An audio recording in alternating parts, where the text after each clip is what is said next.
Hey guys, welcome back to my channel Aarti natural. स्वागत है आपका अपने चैनल आरती नेचुरल में। गाइस, कैसे हैं आप सब? आई होप आप सब लोग बहुत अच्छे होंगे, खुश होंगे, मस्त होंगे और अपने जीवन में यूं ही तरक्की करते रहें, आगे बढ़ते रहें, यही ईश्वर से मेरी प्रार्थना है। तो यहाँ हो चुकी है मॉर्निंग और आज जाना था, आज स्कूल नहीं जाना था आशु को, उसके चल रहे हैं एग्ज़ाम। तो मैं लेट उठी थी, थोड़ी 6 बजे उठी थी। तो 6 बजे उठने के बाद ना आजकल वही होता है कि मौसम तो बहुत ही अच्छा चल रहा है, कल से बारिश हो रही है और ठंडा-ठंडा मौसम चल रहा है, कल से बहुत अच्छा लग रहा है। जितनी गर्मी अभी बीच में बढ़ गई थी, लग नहीं रहा था कि नवरात्रि आने वाली हैं, कि मतलब कुंवार का महीना चलने लगा है। इतनी गर्मी हो रही थी उमस वाली कि ना ही तो बारिश हो रही थी और ना ही हवा चल रही थी। इतनी ज़्यादा गर्मी हो रही थी। जिस दिन मैं मायके गई थी उस दिन में गर्मी थी, रात में बारिश हो गई थी, इस वजह से वहाँ ठंडा रहा था। लेकिन अगले दिन, जिस दिन पापा की श्राद्ध थी ना, उस दिन इतनी ज़्यादा गर्मी थी। और गर्मी होने के बाद फिर ये बिजली भी वहाँ बहुत परेशान किए थी। तो यहाँ पर भी आने के बाद इतनी तेज़ धूप गर्मी, लेकिन कल से जो मौसम हुआ है ना, एकदम ठंडा-ठंडा। बारिश कहीं हो रही है, यहाँ पर भी हो रही है, लेकिन मतलब कहीं ज़्यादा हो रही है। बहुत अच्छी ठंडी-ठंडी हवा बाहर चल रही है, एकदम काले बादल छाए हुए हैं, एकदम ठंडी-ठंडी हवा चल रही है। तो बहुत ही अच्छा लग रहा था मुझे। और इस तरह के मौसम में ना एसी या कूलर में बैठने का मन नहीं करता, लगता है। मैं रात में काफ़ी देर तक बैठी रही थी दरवाजे में। मुझे लग रहा था ना कि एसी की हवा तो हम रोज़ ही लेते हैं, लेकिन मुझे ना ताज़ी हवा की अलग ही मतलब फीलिंग महसूस होती है। ताज़ी हवा में ना एकदम ताज़गी महसूस होती है। और कूलर एसी तो जब ज़्यादा गर्मी है, ताज़ी हवा नहीं मिल रही, तो कूलर और एसी तो है ही, लेकिन अगर ताज़ी हवा मिल रही है तो कूलर और एसी में मैं ज़्यादा नहीं बैठती। तो मतलब यहाँ पे क्योंकि ना मुझे ताज़ी हवा चल रही हो तो बड़ा अच्छा लगता है। एकदम दम ताज़ी हवा में ना, ठंडी हवा चल रही हो, ठंडी-ठंडी हवा में ना माइंड, शरीर सब फ्रेश हो जाता है। एसी और कूलर में ना बदन में दर्द सा बना रहता है अलग। और मेरा बदिल शरीर है थोड़ी, तो थोड़ी और वातांशी शरीर की वजह से ना थोड़ी और दर्द करता रहता है। लेकिन जब बाहर ताज़ी हवा नहीं मिलती ना, तब मैं यही होता है कि यही ठीक है, एसी कूलर ही ठीक है। तो मैं काफ़ी देर तक 10 बजे रात तक बाहर बैठी रही थी। मुझे लगे कि बस यहीं बैठी रहूँ, इतना ठंडा-ठंडा लगे कि अंदर आने का मन ही नहीं हो रहा था। फिर 10 बजे अंदर आई, क्योंकि भाई सोना भी तो था। सोऊँगी तब तो सुबह जल्दी जगूँगी।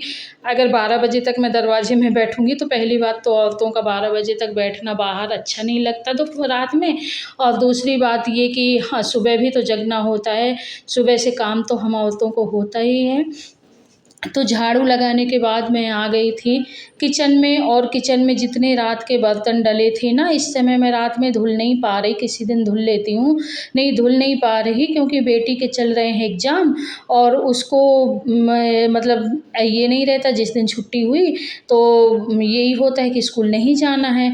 तो कल की भी छुट्टी थी और आज की भी छुट्टी, अब कल पेपर है। तो वही यही है कि मतलब लेट अपना टाइम से उठना होता है, कोई जल्दी रहती नहीं, टाइम से काम भी होता रहता है। तो झाड़ू के बाद मैंने किचन कर लिया था, बर्तन धुल लिए थे।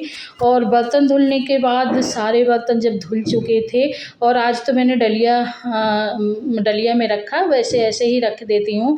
ये डलिया जब मैंने लिया था, जब यहाँ पे मेरा गृह प्रवेश हम लोगों का हुआ था, गाँव से, ससुराल से हम लोग यहाँ आए थे, तो यहाँ पे गृह प्रवेश हुआ था, तब ये डलिया मैंने ली थी। और उसके बाद बर्तन रखने वाली जो जाली उस तय आती है ना, दीवार वाली, वो वाली ले ली थी।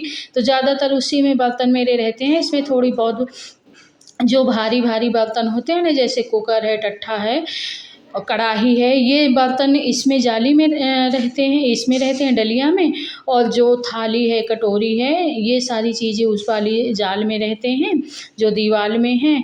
और बर्तन की तो रामायण है, बर्तन तो बहुत ज़्यादा हो ही जाते हैं। तो अभी ना इस समय बहुत ज़्यादा हो रहा है। और देखिए ऊपर वाले तारदान को भी मुझे साफ़ करना है, लेकिन टाइम नहीं मिल रहा, कितनी टाइम करूँ समझ में नहीं आ रहा।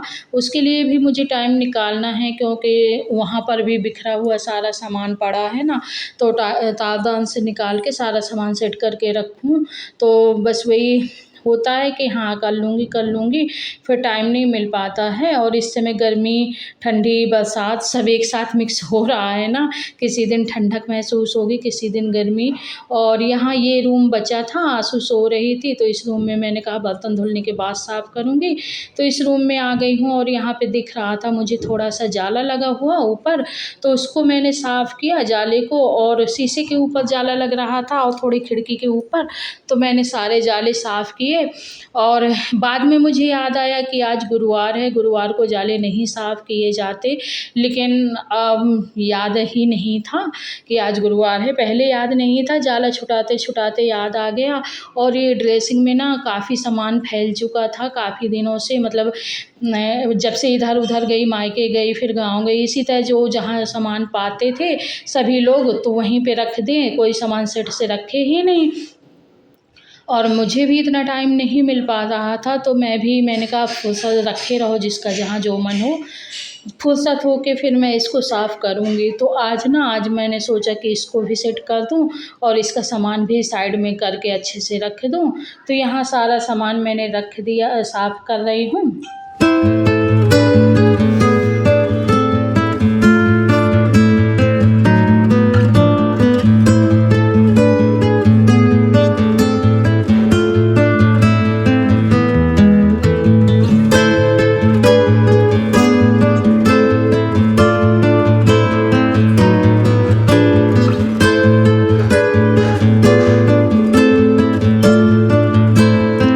पे कुछ कंगन जो मैं पहने थी अभी तक पहन के मायके भी गई, ससुराल भी गई, उन कंगनों को आज मैं उतार रही हूँ, क्योंकि वो भारी-भारी लग रहे थे, और एक-एक, दो-दो चूड़ी हाथ में डाल रही हूँ।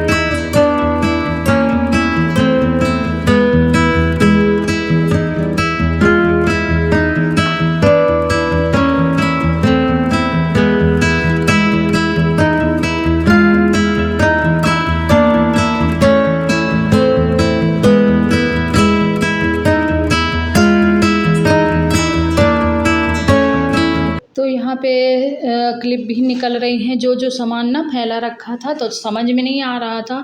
वहाँ पे ना जैसे मैंने सामान हटाना शुरू किया, तो सेफ्टी पिन 3-4 निकल आईं और क्लिप भी 3-4 निकल आईं।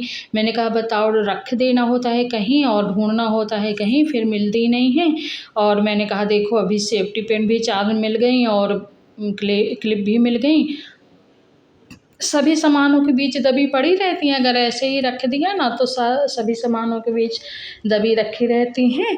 और इसी तरह कभी मिलता है। और सुबह से ना बेटे की वाइट कलर की शर्ट थी, तो उसने धुल के मशीन से निकाल के और मैंने ही फैलाया था बाहर, लेकिन पता नहीं वो कहाँ गई। 2 दिनों से उसी को ढूंढ रहे हैं, पूरा घर ढूंढ मारा, लेकिन वो वाइट कलर की शर्ट मिल ही नहीं रही, पता नहीं कहाँ गई है।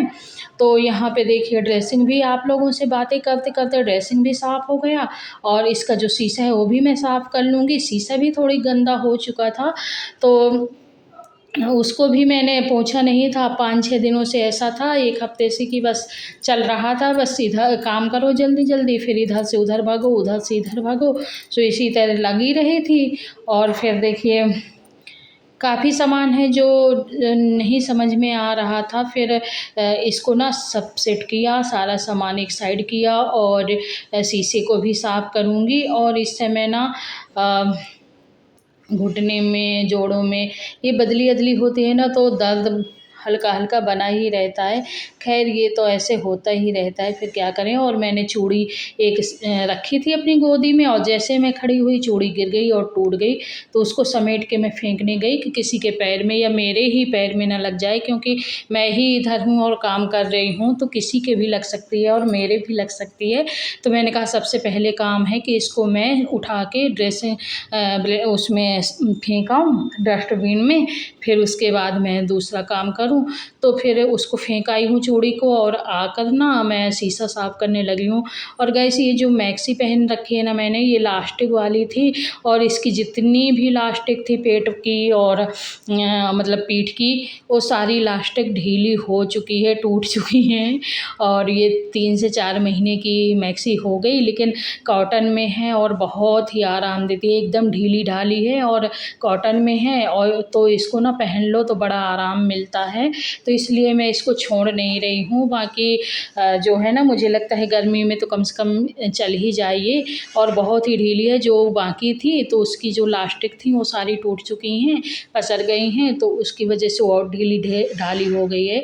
लेकिन इतनी हल्की और इतनी सॉफ्ट है कि पहनने में बहुत आराम देती है। तो मैंने यहाँ शीशा भी साफ़ कर लिया, ड्रेसिंग पूरा साफ़ कर लिया, और यहाँ पे मैं आ गई हूँ किचन। तो किचन में मैं बना रही हूँ दाल चावल रायता। मैंने दही जमाया था कल, तो उसी दही को मथ रही हूँ। इसमें थोड़ा थोड़ा पानी डाल के जितनी हमें ज़रूरत हो तो इसको रख देना है, और रखने के बाद इसमें का मैं रायता बना लूँगी। थोड़ा थोड़ा पानी डाल देंगे दही में ताकि थोड़ी पतला हो जाए। और दोस्तों, आप लोगों को मेरा ब्लॉग कैसा लगता है? अगर अच्छा लगे तो प्लीज़ लाइक करिएगा, शेयर करिएगा, सब्सक्राइब भी करिएगा और हाइप भी करिएगा, और अपने फैमिली मेम्बर के साथ शेयर ज़रूर करिएगा। तो दोस्तों, यहाँ पे मैंने इसको फेंट रखा है, और देखिए फिट गया है अच्छे से। और अभी मैं ना इसका मसाला तैयार करूँगी। तो ये इतना पतला है, इतना ही मुझे चाहिए, ज़्यादा पतला नहीं चाहिए। तो इसमें मैं ना थोड़ा सा डाल दूँगी काला नमक और थोड़ा सा सफ़ेद नमक। तो नमक मिला के मैं इसको रख दूँगी। और इधर ना ये देखिए कितने अच्छे से फिट चुका है। मिक्सी की ज़रूरत नहीं है, ये इसी से जो छोटी सी मथानी आती है ना दाल मथने वाली, इसी से ही मथ लो तो बड़े अच्छे से मथ जाता है। और मैंने इसको मथानी से ही मथा है, मिक्सी में डालने की मुझे ज़रूरत ही नहीं पड़ी। और इसी में देखिए मेथी दाने, सरसों के दाने, जीरा और लाल मिर्च, सौंफ भी डाली जाती है, लेकिन सौंफ मेरे पास मैंने देखी तो वहाँ पे थोड़ी सी ख़राब सौंफ रखी थी, मतलब बरसात की वजह से वो थोड़ी लुझकी सी लग गई थी उसमें, तो फिर मैंने उसको नहीं डाला, वरना सौंफ भी डालते हैं। और यहाँ पे मैंने काला नमक डाला है, थोड़ा सा वाइट नमक डाला है, और उसके बाद इसको मिक्स करके देंगे नमक के साथ, जितना भी अपने टेस्ट के अकॉर्डिंग डाल सकते हैं आप लोग। तो यहाँ पे मैंने डाल दिया है जितना मुझे चाहिए था। तो इसको ना नमक को अच्छे से मिक्स कर दूँगी, और उसके बाद जो मसाले हैं ना, मसाले भूंजूँगी, और वो तवे में मैं भूंज लूँगी थोड़ा थोड़ा करके, अलग अलग करके, थोड़ा थोड़ा करके सारे मसाले जो मैंने रखे हैं तो भूंज लूँगी। और भूंजने के बाद मैं मिक्सी में पीस लूँगी। तो यहाँ पे देखिए एक तरफ दूध पक रहा है, एक तरफ चावल चढ़े हैं, दाल पक चुकी है। और ये मैं कुकर उतार के ये सारे मसाले भूंज लूँगी, और इनको ना सिलबट्टे से ही पीस लूँगी, क्योंकि मिक्सी में ना इतने से मसाले मिक्सी में पीसते नहीं बनेंगे, और अगर पीसूँगी भी तो अच्छे से पीसेंगे नहीं। तो मैंने जो मसाले सिलबट्टे में पीस रखे हैं उनको ना अच्छे से ननिहा के पीस लेना है। गरम रहते हैं तो अच्छे से आराम से पिस भी जाते हैं। और देखिए मैंने मसाले पीस लिए थे, ये 2 चम्मच ही रहे होंगे, स्पून मतलब जो खाने वाले चम्मच आते हैं 2 चम्मच ही रहे होंगे। तो मैंने इनको डाल के और अच्छे से मिक्स कर दिया है इनको। और मिक्स करने के बाद बस मैं इनमें तड़का लगा दूँगी। नमक मैंने पहले ही डाल दिया था, तो नमक की अब ज़रूरत नहीं है। तो तड़का लगाने के लिए मैं आप लोगों को बताऊँगी कि तड़का कैसे लगाना है। आप तड़का किसी भी चीज़ से लगाते होंगे पता नहीं, पर मैं किस चीज़ से तड़का लगाती हूँ मैं आप लोगों को ज़रूर शेयर करूँगी। तो आप लोग देखते रहिए ब्लॉग। तो यहाँ पे तड़का पैन मैंने रख लिया है, सरसों का तेल डाल लिया है। आप चाहें तो घी से, लेकिन मुझे घी का तड़का रायते में नहीं अच्छा लगता है, तो मैं सरसों का तेल डाल दी हूँ। यहाँ पे मैंने हींग डाली है, और हींग भी एक चुटकी ही डालना है, बहुत ज़्यादा नहीं कि कड़छाए, हिसाब की हींग ही डालना है। और मैंने हींग डाल दिया है अपने रायते के हिसाब से। हींग थोड़ी सी इसका कलर देखिए चेंज हो गया, तो जैसे इसका कलर थोड़ी चेंज हो जाएगा ना, तो मैं इसमें डाल दूँगी थोड़ी सी मेथी दाना, थोड़ी सी जीरा डाल दिया है मैंने। और जीरा जैसे चटकने लगे तो फिर इसमें डाल दूँगी मैं थोड़ा सा मेथी दाना। और तड़के के लिए हम लोगों के रायते के तड़के के लिए तड़का एकदम तैयार है। तो यहाँ पे मैंने डाल दिया है थोड़ा सा मेथी, और मेथी जैसे ही तड़कने लगे तो मैं हल्दी थोड़ा सा डाल दूँगी, क्योंकि आप चाहें तो हल्दी डालिए, ना चाहें तो ना डालिए।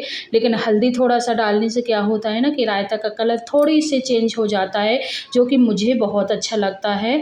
तो मैंने यहाँ पे देखिए सारी चीज़ें पक गई हैं, तो मैं रायते में डाल दूँगी, और इसको ना जब तक खाना नहीं पूरा कंप्लीट हो रहा तब तक इसको ढके रखे रहूँगी। तो इसका जो कलर है ना रायते का, वो सफ़ेद से पीला हो जाएगा और बड़ा अच्छा लगेगा। आप लोग एक बार ज़रूर ट्राई करिएगा इस मसाले के साथ। तो आप लोगों को मेरा ब्लॉग अच्छा लगे तो प्लीज़ लाइक करिएगा, शेयर करिएगा, सब्सक्राइब करिएगा। और अगर कुछ भी आप बोलना चाहते हैं तो कमेंट करके ज़रूर मुझे बताइएगा। और यहाँ पे देखिए अब मैं इसको ढक के साइड में रख दूँगी, बाकी का काम आगे करूँगी। बाय।